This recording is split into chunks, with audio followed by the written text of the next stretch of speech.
ববি অরূপদের মতো নেতাদের হয়ে প্রচার করলেন না অভিষেক। কেন করলেন না ববি অরূপদের হয়ে প্রচার? রাজনৈতিক মহলের অন্দরে জোর জল্পনা।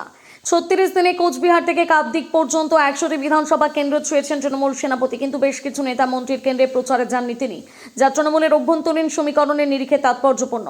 অভিষেক মোট 100টি কেন্দ্রে জনসভা এবং রোড শো করেছেন, কিন্তু যে যে বিধানসভা এলাকায় যাননি সেই তালিকাও তাৎপর্যপূর্ণ। সেই তালিকায় রয়েছে জ্যোতিপ্রিয় মল্লিকের হাবড়া, ফেরাদ হাকিমের কলকাতা বন্দর, অরূপ বিশ্বাসের টালিগঞ্জ, অরূপ রায়ের মধ্য হাওড়া, মলয় ঘটকের আসানসোল উত্তর, ব্রাত্য বসুর দমদম, ইন্দ্রনীল সেনের চন্দননগর, এছাড়া কুণাল ঘোষের বেলেঘাটা, নয়না বন্দ্যোপাধ্যায়ের চৌরঙ্গি, মদন মিত্রের কামারহাটির মতন বিধানসভা কেন্দ্রে প্রচার কর্মসূচি করেননি অভিষেক।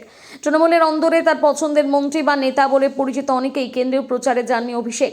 সেই তালিকায় উল্লেখযোগ্য নাম শশী পাজার, শ্যামপুকুর INTTUC সভাপতি ঋতব্রত বন্দ্যোপাধ্যায়, কেন্দ্র উলুবেড়িয়ার পূর্ব হুগলি শ্রীরামপুর সাংগঠনিক জেলার সভাপতি অরিন্দম গুইনের চাপদানি। অভিষেক যেখানে যেখানে যেতে পারেনি সেসব কেন্দ্রের প্রায় সবকটিতেই গিয়েছেন দলের সর্বোচ্চ নেত্রী মমতা বন্দ্যোপাধ্যায়।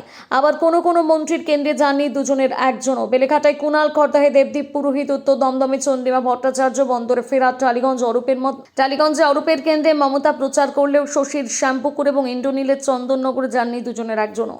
তবে সাংসদ কল্যাণের পুত্র তথা উত্তরপাড়ায় তৃণমূল প্রার্থী শীর্ষন্ন বন্দ্যোপাধ্যায়ের সমর্থনে কোন্নগর জোড়াপুকুর মাঠে মমতা যে সভা করেছিলেন, সেখান থেকে ইন্দ্রনীলের কেন্দ্র চন্দননগরের অন্তর্গত ভদ্রেশ্বরের কর্মী সমর্থকদের সঙ্গে ভার্চুয়াল মাধ্যমে সংযুক্ত হয়েছিলেন তিনি।